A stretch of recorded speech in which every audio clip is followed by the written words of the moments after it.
अस्सलामुअलैकुम। Anatomy physiology lecture में bones movement terminology के साथ आज मैं आपको पढ़ाऊंगी कि जब बोन्स मूव करती हैं वो मिडल लाइन से भी हो सकती हैं और उनमें जो है वो मुड़ना उनका और फिर स्ट्रेट हो जाना, ये सारी चीज़ें जो होती हैं बोन्स के अंदर जो भी हरकत हो रही होती हैं उनके लिए कुछ टर्म्स यूज़ की जाती हैं। उन टर्म्स के बारे में आज मैं आपको पढ़ाऊँगी। तो चलिए स्टार्ट करते हैं। पेज नंबर है 9 और बोन मूवमेंट्स टर्मिनोलॉजी हेडिंग है टॉपिक की कि बोन्स जब मूव करती हैं तो उनके लिए हम कौन सी टर्म्स यूज़ करते हैं। सबसे पहले आ जाती है फ्लेक्शन।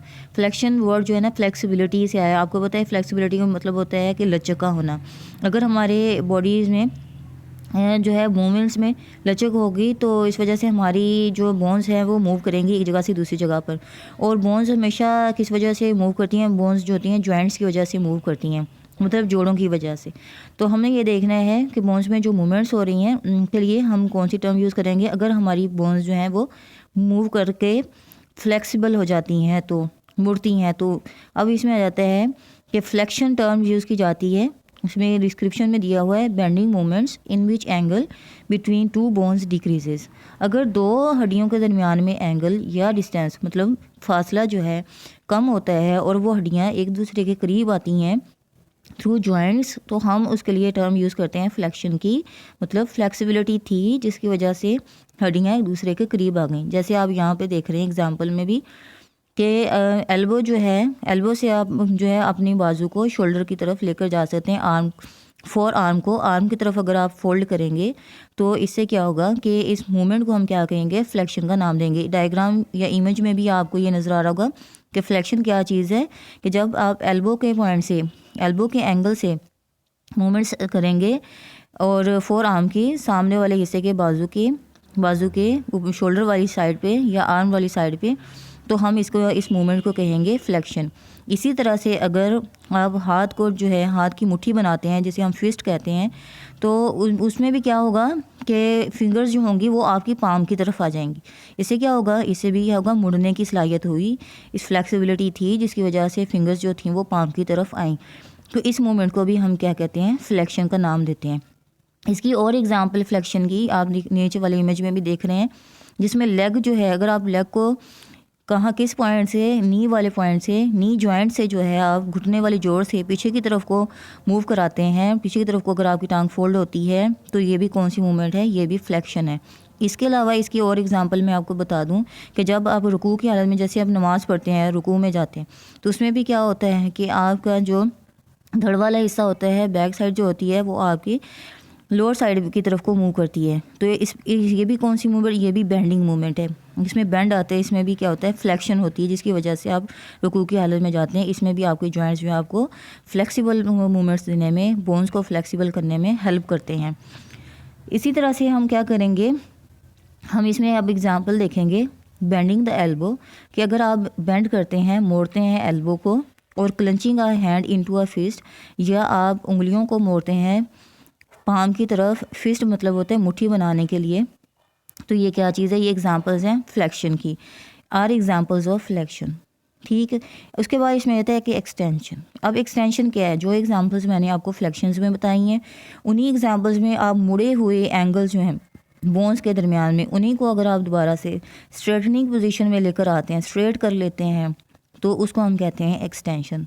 लाइक आपने एल्बो से बाजू जो है मोड़ा था, अब वो उसको हमने दोबारा से अपनी नॉर्मल पोजीशन में लेकर आना है। जैसे ये इमेज में भी नज़र आ रहा है कि क्या है, बाजू दोबारा से जब सीधा करेंगे, स्ट्रेट करेंगे, तो ये किसकी एग्जांपल आ जाएगी? एक्सटेंड का मतलब होता है बढ़ाना, बड़ी होना, तो एक्सटेंशन हो जाएगी।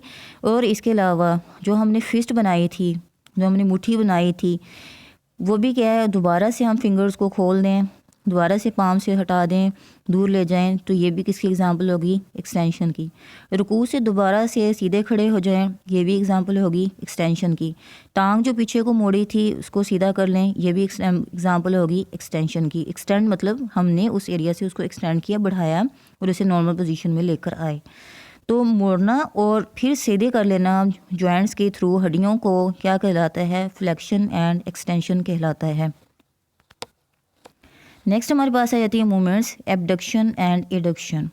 एबडक्शन का मतलब ये होता है कि आप लिम्स को बॉडी पार्ट्स में से भी ख़ास तौर पे लिम्स मैंने लास्ट लेक्चर में भी बताया था, अपर लिम्स और लोअर लिम्स, बाजू और टांगों को कहा जाता है। अगर तो आप लिम्स को, बाजुओं को, इसकी जो जनरल एग्जांपल है मिड लाइन से, आप जो हमने इमेजिनरी मिड लाइन बनाई हुई है, अगर हम उससे लेकर जाते हैं, दूर करते हैं अपने हड्डियों को, तो हमारे पास एग्जांपल आ जाती है एडक्शन की। और अगर दोबारा से हम वापस लेकर आते हैं बोन्स को नॉर्मल पोजीशन में मिड लाइन की तरफ, तो ये क्या कहलाती है, एडक्शन। अब यहाँ पे आ जाते हैं movements of limb away from the medial line.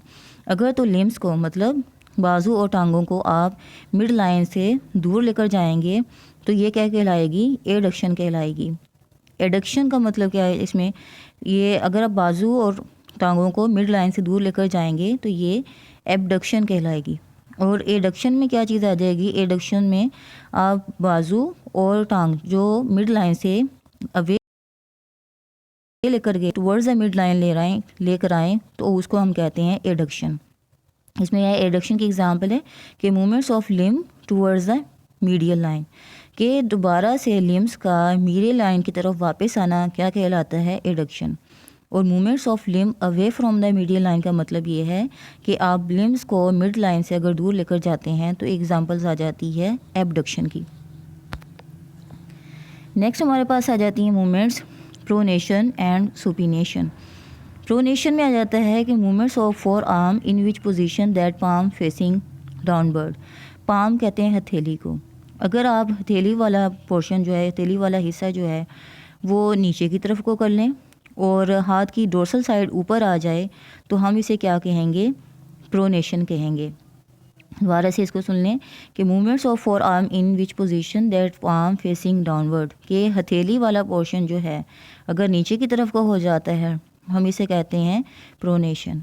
और अगर इसकी हम उलट करेंगे और दोबारा से हम पाम वाला हिस्सा ऊपर की तरफ कर लेते हैं और हाथ की डोर्सल साइड नीचे चली जाती है तो हम इसे कहते हैं सुपिनेशन।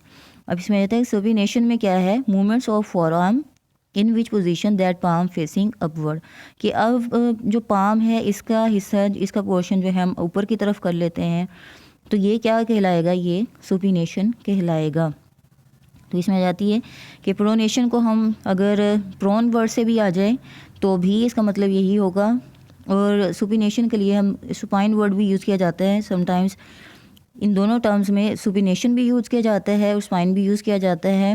मतलब क्या होता है कि किसी भी बोन की पोजीशन जो होती है वो हम अगर डाउनवर्ड साइड पे बताएंगे तो सुपिनेशन में आ जाएगा, उसमें अपवर्ड साइड पे बताएंगे तो सुपिनेशन आ जाएगा। और अगर हम डाउनवर्ड पोजीशन बताएंगे किसी बोन की तो हमारे पास कौन सी टर्म आ जाएगी, प्रोनेशन की टर्म आ जाएगी। इस तरह से आपकी जो है ये टर्म्स यहाँ पे हाफ टर्म्स मैंने करा दी हैं, बाकी टर्म्स मैं आपको नेक्स्ट लेक्चर में इंशाल्लाह करवाऊँगी।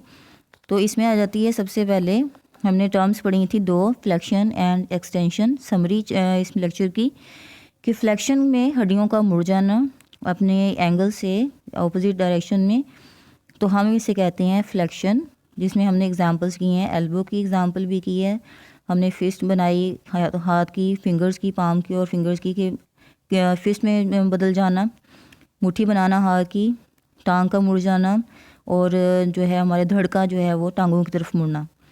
एक्सटेंशन का मतलब है इन्हीं एग्जांपल्स को में हम बोन्स को दोबारा से अगर उनकी स्ट्रेट पोजीशन में लेकर आते हैं तो हम इसे कहते हैं एक्सटेंशन। एबडक्शन में था कि लिम्स का जो है ख़ास तौर पे लिम्स की एग्जांपल्स दी हुई हैं कि लिम्स का अगर मिड लाइन से दूर जाना एबडक्शन कहलाता है। एडक्शन जो होता है लिम्स का दोबारा से मिड लाइन की तरफ वापस आना। प्रोनेशन में था कि अगर तो बोन्स जो होती हैं डाउनवर्ड साइड पे मूव करती हैं, मतलब उनका जो फेस होता है, जो उनकी साम फ्रंट साइड होती है, अगर वो डाउनवर्ड मूव करती है तो हम उसे प्रोनेशन कहते हैं।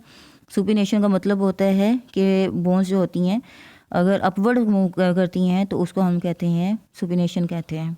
तो ये थी, इसमें एग्जांपल्स दी थी, पाम की एग्जांपल दी थी कि अगर पाम जो है हम उसका फेस डाउनवर्ड करेंगे तो प्रोनेशन में आएगा और पाम का फेस अपवर्ड करेंगे तो सुपिनेशन में आएगा। यहाँ तक आपका लेक्चर कंप्लीट हुआ। नेक्स्ट लेक्चर के साथ फिर हाज़िर होंगी, तब तक के लिए अल्लाह हाफिज़, थैंक यू।